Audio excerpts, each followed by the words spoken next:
Welcome in to News and Views with Tom Lamprecht. The stories you've heard and the ones you need to hear. Our economy is strong as hell. Despite what the White House says, we are seeing a slowing in the economy. Inflation has spread throughout the economy. Inflation is bad. Russia increases the risk of a nuclear incident. No what? No serious guys to your 30. Don't keep that alive. At least. This is no country for creepy old men. Your life, your values, your voice. This is News and Views with Tom Lamprecht on Talk 96.3 and 103.7. We are seeing an increase in the economy and the inflation. That's not the understatement of the century. By the way, I was out of town doing some work. And remember on Thursday, I ended the program talking about a new survey out from Wallet Hub, ranking all the cities in terms of how it is for traffic, for commuters, they had a whole bunch of other things like infrastructure, safety, access to vehicle maintenance, that kind of stuff. Raleigh came in number one. Apparently, they didn't drive in drive time traffic in Raleigh before they took that survey. No. I mean, it's been bad before, but oh my gosh. Something that should have taken 20 minutes took 45 minutes, bumper to bumper. Don't drive on 540 or 40 between Chapel Hill and Raleigh between 5 and 6 o'clock. That's all I can tell you. It's not pretty.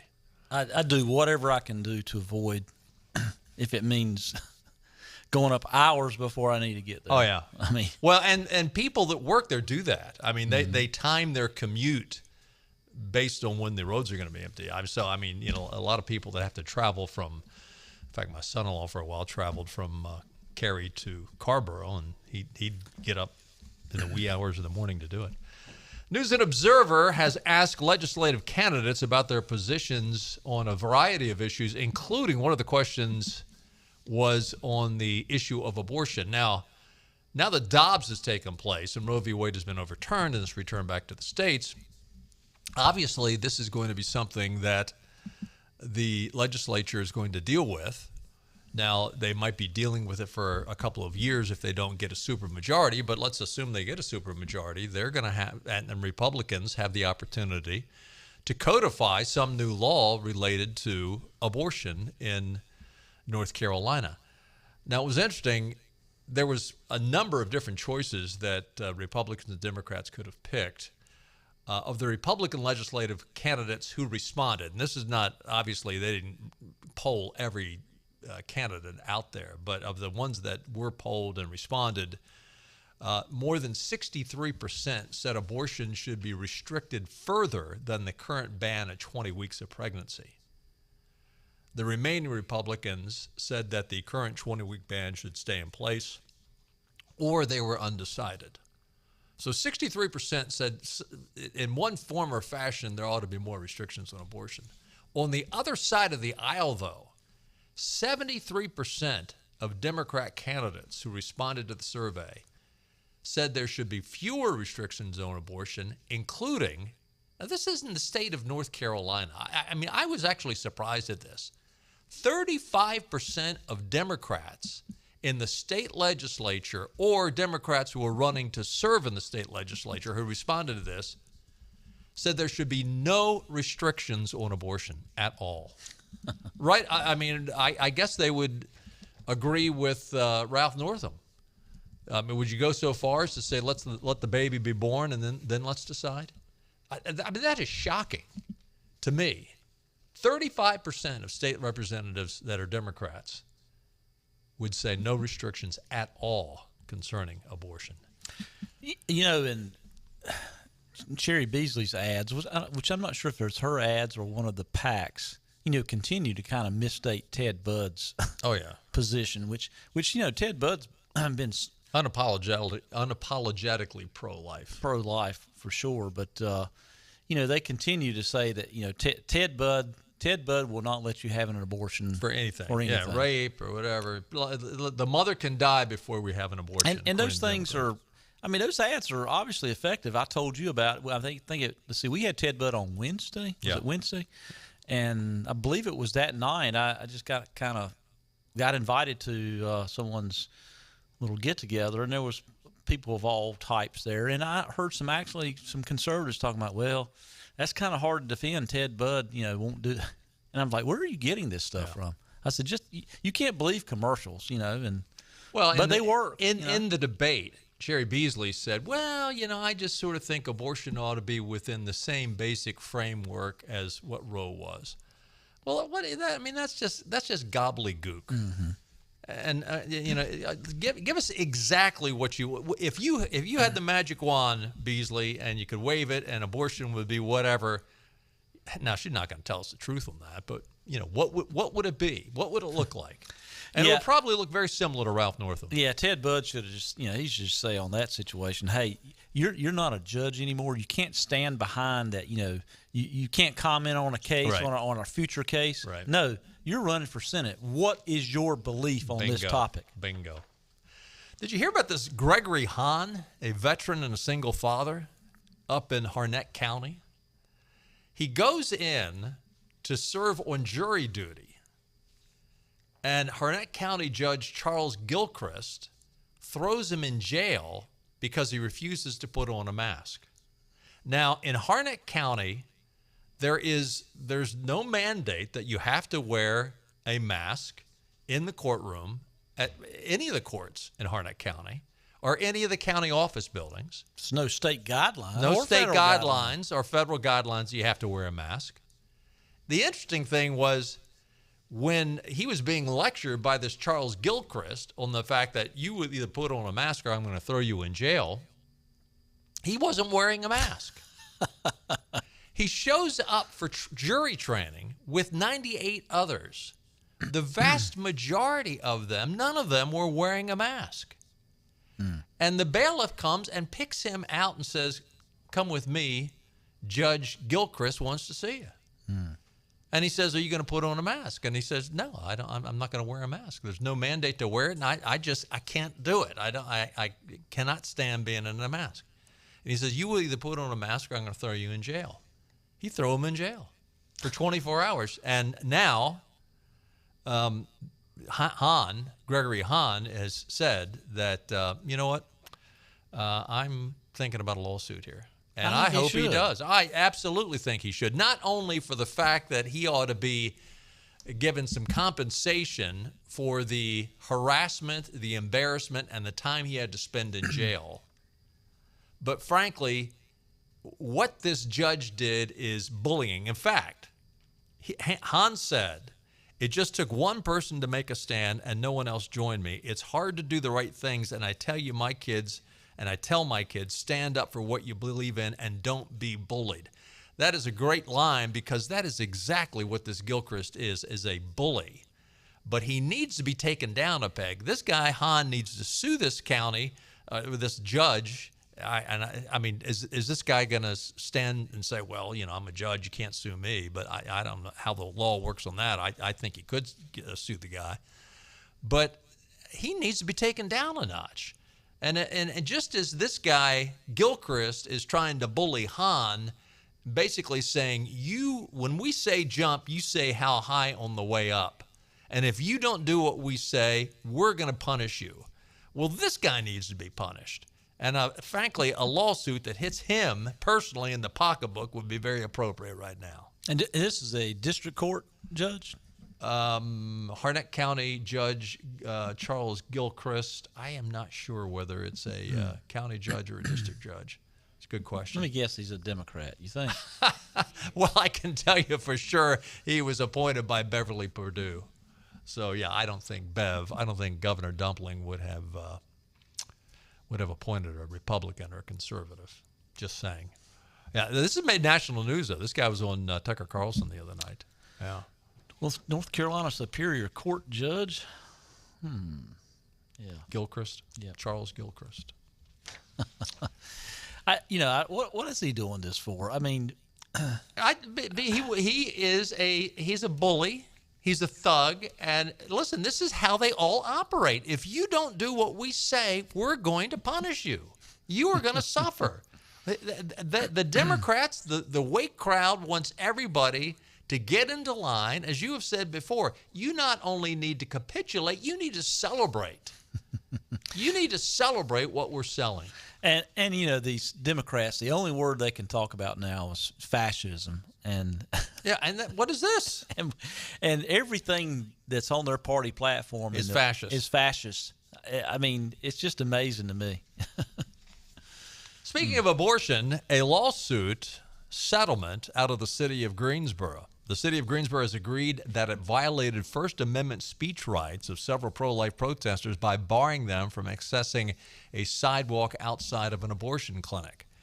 The Carolina Journal is reporting Greensboro police arrested the protesters, part of the Ministry of Love Life, in the spring of 2020 for violating Guilford County's emergency proclamation on COVID-19. The protesters were walking, praying, and offering sidewalk counseling, which the city contended violated the COVID-19 order. The national group Alliance Defending Freedom filed a lawsuit on behalf of the protesters, and the protesters did everything that the county ordinance said, the COVID-19 proclamation said. Separated by 6 feet, they were using sanitizer, they were kept moving. Everything that was a part of the provisions put forth, they obeyed. And yet the city officials sent the police out and arrested them. And anyway, the good news is, and listen, I've said this 20 times, I've said it once. If you want a good organization to support, that so far I haven't seen them blow one deal that they've worked with. I'm not saying they win all their cases, but they're always on the right side of the issue, is Alliance Defending Freedom. They went in and they said, you can't do this. But again, this is another example right here, going back into 2020. They don't follow their own rules. They say, you know what? We don't like what these pro-lifers are doing. Go out and arrest them. You know, it happened in Democrat-run cities and states. North Carolina, I mean, it was inconsistently applied. I mean, you know, back during the height of COVID, you know, Roy Cooper famously walked hand in hand, shoulder to shoulder with some protests. I think maybe during the George Floyd type protests or something. I don't remember. Famously walked outside the governor's mansion just for show with no mask. But in cities across America, across North Carolina, they applied rules. I mean, they didn't like what this group stood for, and so they simply violated their constitutional rights. Pretty cut and dry. But it was like that all over America, really. The thing that's irritating, now the fine was not enormous, but it was $15,000 that this Guilford County had to pay towards the attorney fees for the people that had been arrested. And granted, that's probably a drop in the bucket to what was actually spent in defending these people. But you have a couple of individuals that violated the civil rights of these people that were out praying, these pro-lifers that were out praying, exercising their constitutional rights, and yet it's the taxpayers that are penalized. Exactly. Mm-hmm. I mean, I've said this 20 times. I've said it once.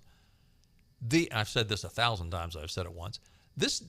When this kind of thing happens, they need to take it back and find out, okay, who pulled the trigger on this? Whose decision was this? Because they're the ones that are going to have to pay the fine. At least, because if you continue down this path like they've gone all along, where they just, frankly, they don't give a hoot whether or not there's a fine there because they're not paying it. It's just like, well, we're going to violate the law, and if we're found out, the taxpayers will be stuck with the bill.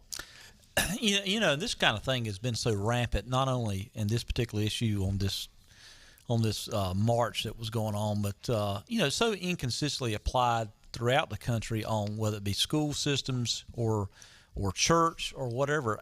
You know, I think I think this certainly crosses party lines, that America, got smart really quick on this and said, these people are hypocrites. Yeah. Right on down to, I guess, what was it, certain states, maybe Michigan, like in Michigan, I don't know if you remember, they would have things where you could not sell garden seed in a hardware store during COVID.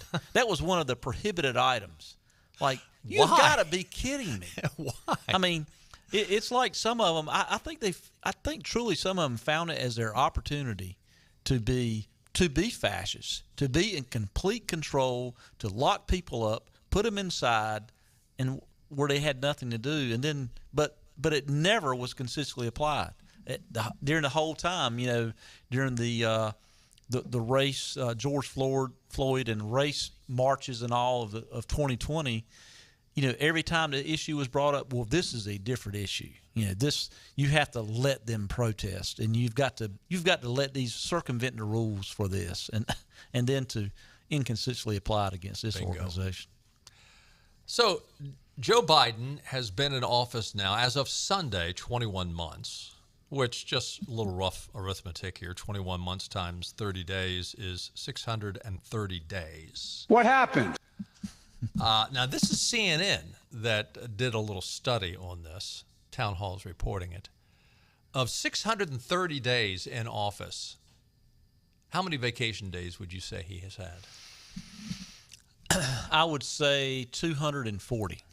You're slightly high, but not much. 174. 174. So what is that on a percentage basis? At least a third. Yeah. And that's official vacation days. Yeah. I mean, you know, and I know. Yeah.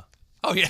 I mean, he'll go to a campaign stop, or he'll go to some, go to Detroit, or just name a city. Could do some, 20-minute speech that he labors through and messes up to he's not doing anything the rest of the day. And how many hours of naps has he actually taken in the White House? I'm not talking about sleep, going to bed at 9 and getting up at 9. I'm talking about the hours the hours he's asleep from 9 a.m. to 9 p.m. I've got another question. How many scoops of ice cream has he had? I tell you what. How many push-ups you want to do here? That's about as good as it gets for. Hey, he's threatening you there, Benny. He's threatening you there. Watch out. Stay with us. The White House is doubling down on Joe Biden's new excuse, which is blame Republicans. Hey, Obama did it, right? Everything was George Bush's fault. Now Joe has figured out, well, if it worked for Obama, I'll see if I can give it a shot. We'll talk about that when we get back. Before it's gone at Greenville Toyota, a huge Toyota shipment is here. Camrys, Corollas, RAV4s, Tundras, and more. Reserve the one you want now. Plus, you'll always get paid to trade at Greenville Toyota. Hurry in. Click greenvilletoyota.com.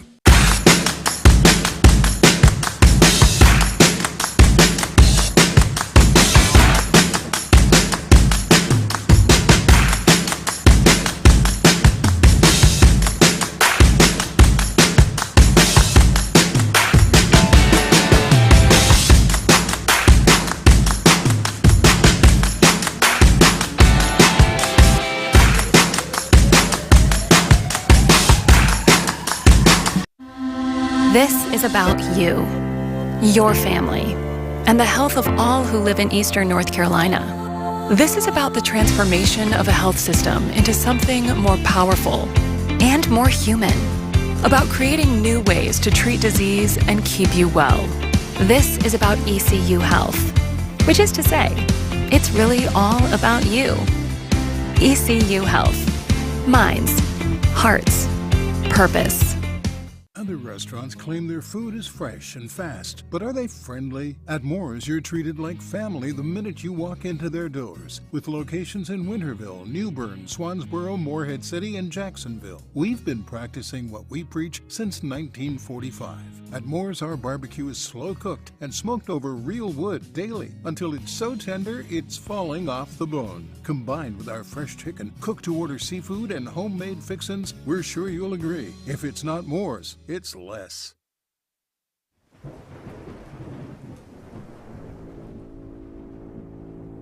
Pirate fans, time to get back in black this week as the Pirates host American rival UCF Saturday night at 7:30. It's our Painted Black game. Tickets are still available for as low as $50 in the lower bowl or $35 in the upper level. Break out your best Pirate gear in black for East Carolina and UCF. It's the Pirates and the Knights, Saturday night at 7:30 at Dowdy Ficklen Stadium.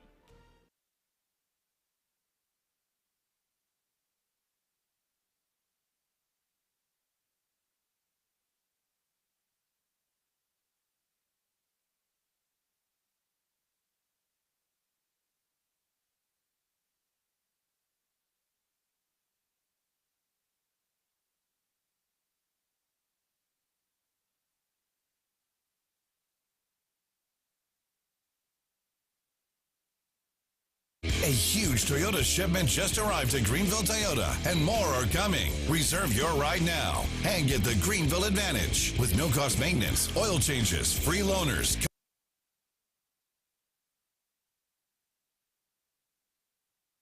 This is your Drive at 5 and ENC with Tom Lamprecht. Welcome back to News and Views on Talk 96.3 and 103.7. Welcome back in. Taking a quick look at your weather forecast. By the way, for golfers out there, today is National Mulligan Day. So keep swinging. Joe Biden needs a few mulligans. Yeah, really. Tonight, scattered thunderstorms early, then partly cloudy, a low of 47 tonight. Chance of rain is 60% over eastern Carolina. Tomorrow, mainly sunny sky, high around 60, so it's going to cool down after the rain comes through. Tomorrow night's low going to be a little crisp, a low of 33 according to the graphic Clark has up on the screen. Wednesday warms up just a tad, a high of 61, and then Wednesday night a low again in the low 30s. So will we see frost? I think we will. So I would think 30, parts of eastern Carolina is going to see frost. Yeah, 33. When they say it's 33, a lot of times they measure that in town, and out in the country it gets colder because you don't have any buildings. And there's not enough stuff to absorb the hot sun during the day to keep things warmer. Before we get off the weather, yes, sir, go for it. What happened 33 years ago today? It wasn't Floyd. That would have been earlier in the summer. 33 years. Was it a hurricane? It's the earthquake in San Francisco during the World Series. Oh, you remember that? Yeah. Today, October 17th, 1989. Yeah, absolutely. I remember. I remember watching that afterwards, and I can't remember if it was live or. It was live. I watched it live. Yeah, it might have been live, but I remember seeing Storm Davis, who was a pitcher who used to pitch for the Orioles, who I interviewed one time in radio many decades ago when I was in Baltimore. Name dropping here? Yeah, Henry. I'm doing Henry Hinton. A very good friend of mine. Very, very, very good friend of mine, Storm Davis. Anyway, we digress. I digress. Anyway, Henry, if you're listening, that was just a joke, all right? I'm exhausted. Anyway, I remember him scattering on the field, and I think he was looking up in the stands for his kids that were at the ball game. You know, that was and that was I mean, how many people lost their lives with I think it was freeways collapsing and stuff. Was it Al Michaels? I think doing the live broadcast. Might have been. It was just. I remember I was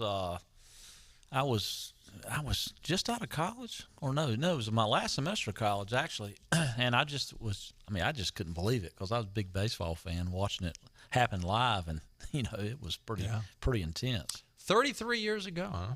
Mm-hmm. Wow, that's hard to believe it's been that long. A new excuse has been rolled out for the president's failures: Republicans. Now, again, Obama blamed Bush, and that seemed to work for him. I mean, but I don't think with Joe this strategy is going to fool everyone. This is cut to, Clark, what Joe said just last Friday. So there is a contrast that we are going to make. Back it up. Oh, come on. All right. Apparently it didn't get to the flash drive. Anyway, you heard what Joe said. If you put Republicans back in office, inflation is going to get worse. How could it? It's the worst in 40 years. But it's going to get worse, according to Joe. Karine Jean-Pierre was put on the spot and by Peter Doocy on inflation. Now we can go back to the other cut. This is what Karine Jean-Pierre, her give and take with Peter Doocy and another report on today's briefing on inflation. So there is a contrast that we are going to make, which is how Republicans are actually going to make things worse, and Democrats want to do the opposite and make things a little easier. I just talked about the hearing aids, which is going to help 30 million Americans across the country. But who exactly thinks the president is doing a good job on inflation? Because we've got a new poll that finds he receives his lowest job ratings on inflation, net negative 38 points. We understand that there are challenges that are in front of us here in this country. That is why the president has taken action to lower costs. Think about gas prices. You think about healthcare premiums. You think about Medicare, again, beating special interests so that we can lower costs, so Medicare can actually be able to lower costs for senior citizens. When you think about all of these steps that he has taken to make sure that that is happening, Republicans in Congress refuse to be partners with us on this. They refuse to help us. You think about the American Rescue Plan that has helped create an economy that is indeed resilient, that created jobs. They refuse to help. Do you have a sense of when the cost savings will begin to accrue? Obviously, that's not instantaneously, but you talked about prices lowering. Is there a sense of when that happens and over what time frame? So I don't have a timeline for you right now. Certainly I can talk to our team to get a specific timeline. She needs a little gin sake there. I'll circle back on that one. The same team that for the last 2 years have said, this is transitory. No, we're not going to be in a recession. They're not. There's not pointing. The numbers are not pointing towards inflation now, or towards a recession now. Then you get a recession. Well, it doesn't meet the definition, the historical definition of a recession, which it does. When she was on today, my wife texted me.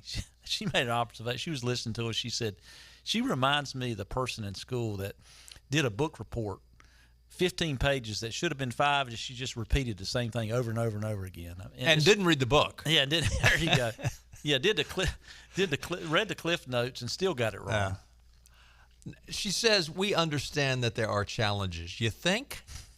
Now, and stop and consider, yeah, there are challenges, but basically that's the nice way of saying we are really a bunch of screw-ups. We have no clue what we're doing. We have messed everything up.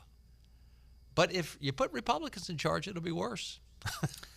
Yeah, and with every move that the Democrats have made, unless it's someone in administration talking about it or some pseudo-economist like, what's this guy's name, Kruger with the New York Times. He's no economist. He just says whatever the Democrat Party. Big lib. But any amateur economist or anyone that's ever read a book on economics or went to college and took economics courses, they knew everything they were doing was like, gosh, prices are going to go through the roof. It's common sense. Yep. And they just keep ignoring it. So what kind of help is Jean-Pierre wanting Republicans to help with? To spend more money? Yeah, spend more money and do what, $6 trillion instead of $1.5 trillion or whatever the number was. That's pretty much what they wanted. They wanted what, $6-8 trillion plan was the original. Oh yeah. So the Republicans would like to go out and let's get our energy domestic production up. And they lie about everything. They had talking heads over the weekend saying, production is up. Oh, yeah, we're doing everything we can to get production up. They don't have a timeline, and yet they promised us that if it passed this Inflation Reduction Act, which we know had nothing to do with inflation, that and it's 100% their bill. And yet, are they now blaming Republicans for their bill not working? You got $1.5 trillion of it. They talked about it and just glorified it once they got it passed and everything. So, but to your point, a typical Democrat will come back and say, "Well, because you didn't spend enough money." Oh yeah, yep. It's never enough money, no matter how much it. If they had gone for $6 trillion, it wouldn't have been enough money. But this is just their perfect mix of arrogance, and it really is arrogant. Yeah, and it's just like to that point, it's just like the Affordable Care Act or Obamacare for the last 2013, something like that. No, 2010. So 12 years. All this time, costs have continued to skyrocket, which they promised they would go down per family, $2,000 a year, what Obama said. But all this time is $2,500, yeah, the prices have gone up. My premiums have increased 500%. They have said, well, it's Republicans' fault. They didn't do enough. They didn't go far enough. and I always answer a Democrat when I'm talking to a Democrat and they start talking about health care reform and all that stuff. Whoa. Obamacare, the Affordable Care Act, was supposed to be the end all and save all. Yep. That you got what you asked for. You got it, and did it work? No. And even at the time when they were pushing it through, I said at the time, listen, when has anything the federal government has done has helped with prices? Ever? I mean, even our military. I mean, because they've got this faucet, this fire hydrant that they turn on, and it's just money flowing out as fast as they can. It doesn't work. When you put the federal government in charge of anything that's related to business, I mean, they need to be running a post office and the military, and that's pretty much it. Well, and you look around the room of the people that were involved in the Affordable Care Act, Obamacare. I mean, you basically had academics, politicians, and people in the health insurance industry. That's pretty much who was at the table. People that would benefit from a boondoggle. And most everybody in the room and at the table had never written a check in their life for their own health insurance. Bingo. I don't know how we got off on that. My fault. Sorry. No, it's good stuff. Town Hall's reporting. Every so often you see a data point that will stop you in your tracks. We'll see this borne out in additional data, particularly in the exit polling. But there's been some polls out just in the last couple of days that is rather interesting. A Harvard-Harris National Survey poll, they asked in their survey, what is the most important issue facing the country? The top three, 37% inflation, 29% said economy, 23% said immigration. Then they ask, what issues do you think the GOP is focused on? 37% said immigration, 24% said inflation, and 21% said the economy. So, wasn't in the exact same order, but the same three issues. Then they said, what issues do you think the Democrats are focused on? Now remember, the top three, the poll said, was inflation, economy, and immigration. What are Democrats focused on? January 6th, women's rights, and climate change. You can't make it up. And this is consistently come in over and over and over again.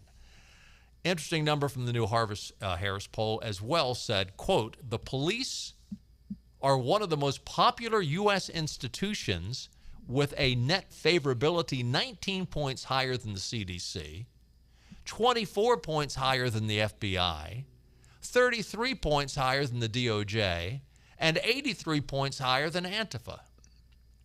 The local police department. Your local police department. Voters perceive Republicans are focused on the same issues they themselves prioritize, whereas Democrats are seen as zeroed in on other matters. Bingo. This would represent a double dose of out-of-touch detachment.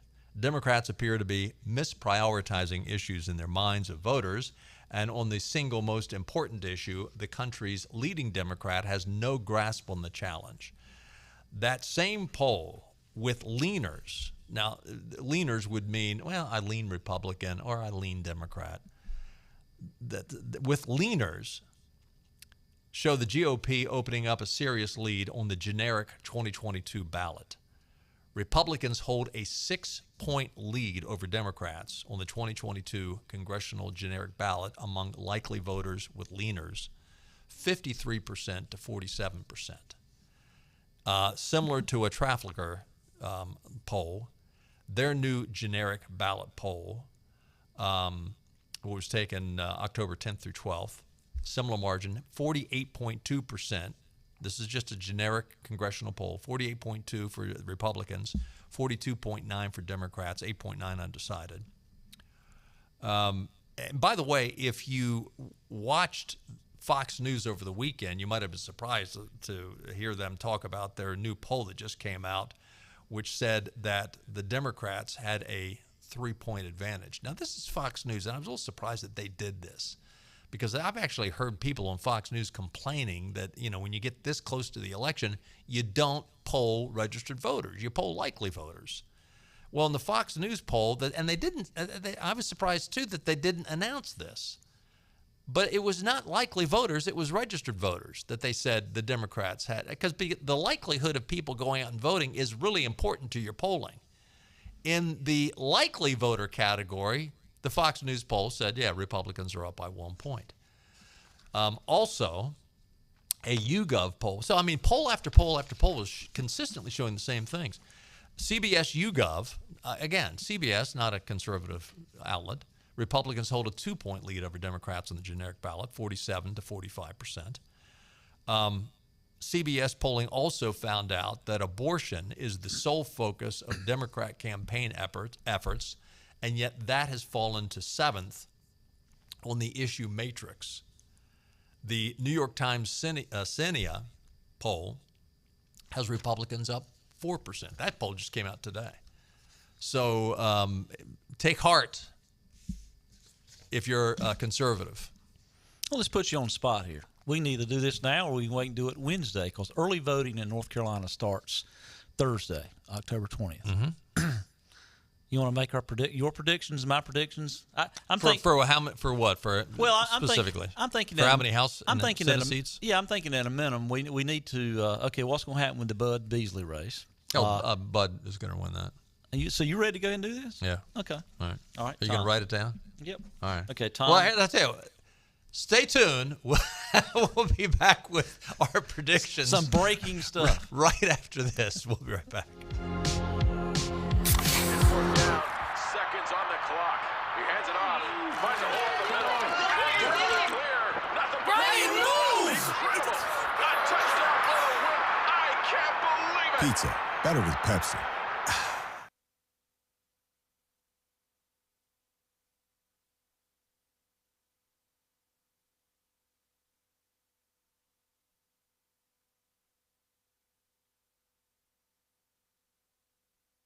Empty lots at car dealers everywhere, except here. The selection you want is at Greenville Nissan. And during the Nissan Thrill of the Drive sales event, buy a new Nissan with financing as low as 0.9%. The versatile Nissan Rogue, the all-new Pathfinder, or gas-saving cars like Nissan Sentra and Altima. And yes, we have trucks. Buy the new Nissan Titan with 0.9% financing, or the all-new Frontier for $99 a month. Hurry to Greenville Nissan, where we drive to serve.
Well, my baby doll gives me special love. It's the kind of stuff. Honey, it's your turn. I'm on cloud nine. Pizza. Better with Pepsi. Back to news and views. Talk 96.3 and 103.7. All right, welcome back in. We were talking about polling. We're talking about our predictions. You know, the other thing that you need to pull into the equation here that makes it even more optimistic if you're a conservative is the fact that in previous years, and I'm going back probably 20 years or so, the polling has a a liberal bias to it in a lot of these polls. But B, even though a lot of these polls are saying, okay, the Republicans are down by 1% or it's even or they're up by 2%, even the legitimate pollsters have a tendency to weight it towards the Democrats. They have in the past because they feel like there's more Democrats than there are Republicans. And so when you have it close, even if the Republicans are down by a point or two, history tells us that if it's that close, it's going to go to the Republicans.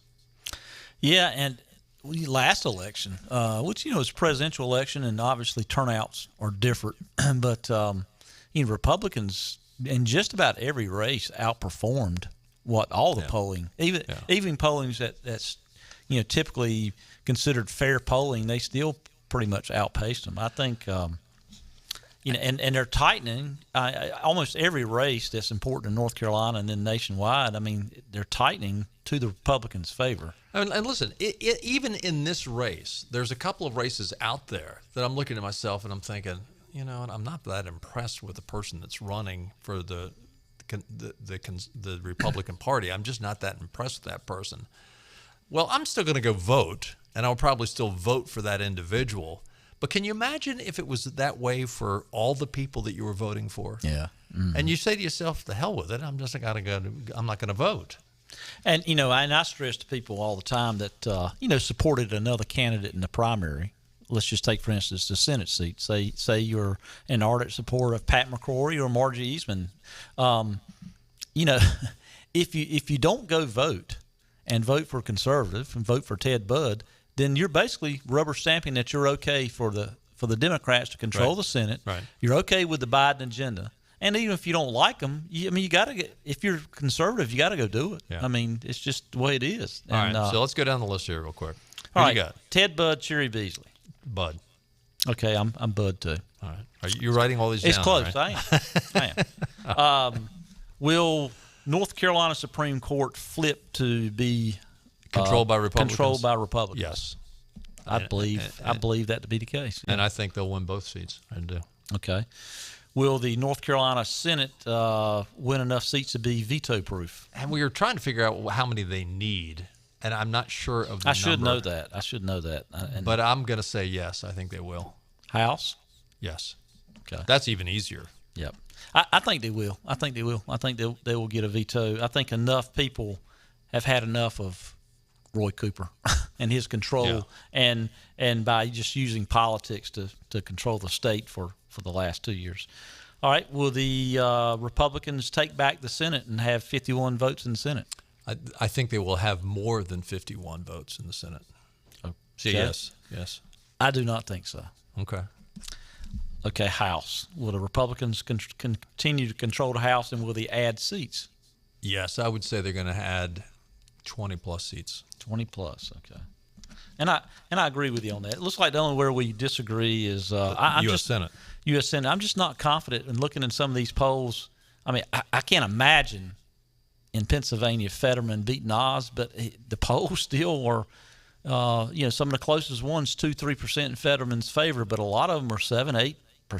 I just can't believe that. And then in Georgia, I'm not confident that Herschel Walker's going to win in Georgia. Well, what's interesting is on Friday night's debate, Herschel Walker did very well. He did do well. I went back and found where you could watch it, and I was actually surprised. Nothing against Herschel Walker, but he's not a politician. No. And, you can argue, well, Warnock's just got into politics. No, Warnock, well, number one, he's a preacher. He's a preacher. Public speaking for half his life. They can talk a dog off a meat wagon.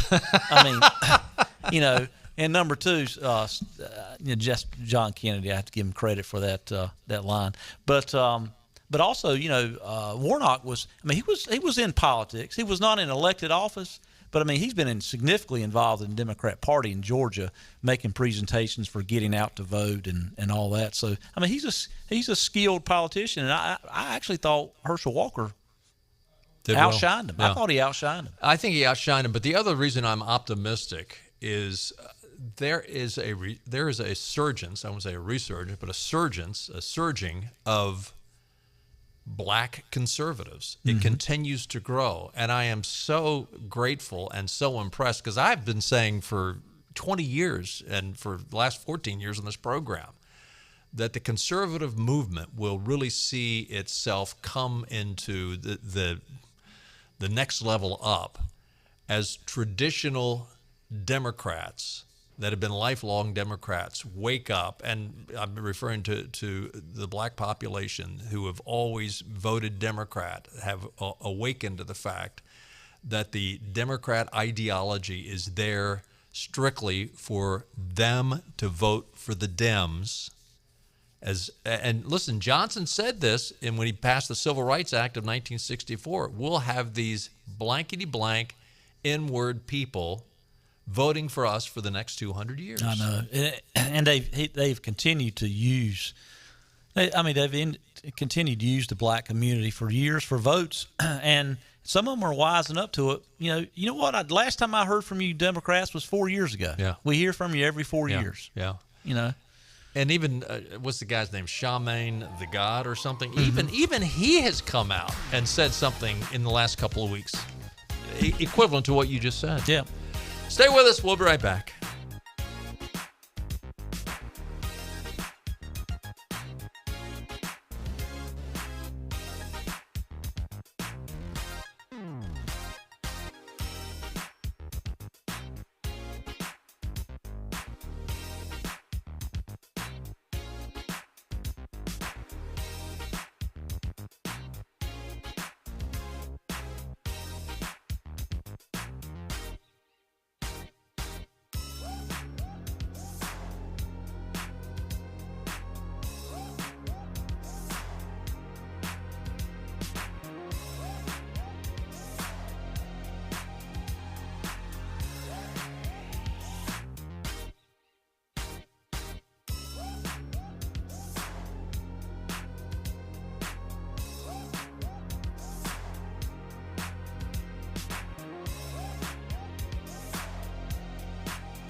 This is such an evil force undermining our country right now. With the midterms fast approaching, people are panicking when they see that the prices in the supermarket are this high and the gasoline is this high. A lot of people are talking. It's unbelievable what we watch it. This gender tyranny going on. His mental capacity is absolutely diminished. It's Marx's destruction of the family. And you're invited to join the conversation. We're in a world of hurt in this country.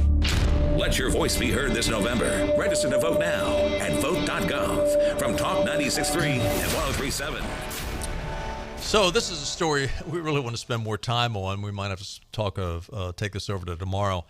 New whistleblower documents reveal that Biden was aware of Hunter Biden's business arrangements and may have been involved in some of them. This, according to Republican Chuck Grassley, said this today, suggesting the FBI has volumes of evidence related to the potential criminality of those ventures. Grassley says that the Justice Department and the FBI have not disputed the accuracy of these allegations. The Justice Department and the FBI's continued silence in these matters is deafening and further erodes their credibility. Simply put, enough is enough. The Justice Department and the FBI must come clean to Congress and the American people with respect to the steps they have taken or failed to take related to the Hunter Biden investigation. Grassley demanded information from the Justice Department on Biden back to him by October the 27th so Congress can perform an independent, objective review. I'm thinking after the midterms, I'm thinking the Democrats are going to use this to not get Biden on the ballot for next. They're going to turn on him? I think they're going to turn on him. Well, if they do and they use this, then Joe might be wearing an orange jumpsuit. We'll see. Hey, thanks for being with us. We'll do it again tomorrow at 5. See you then. Bye-bye.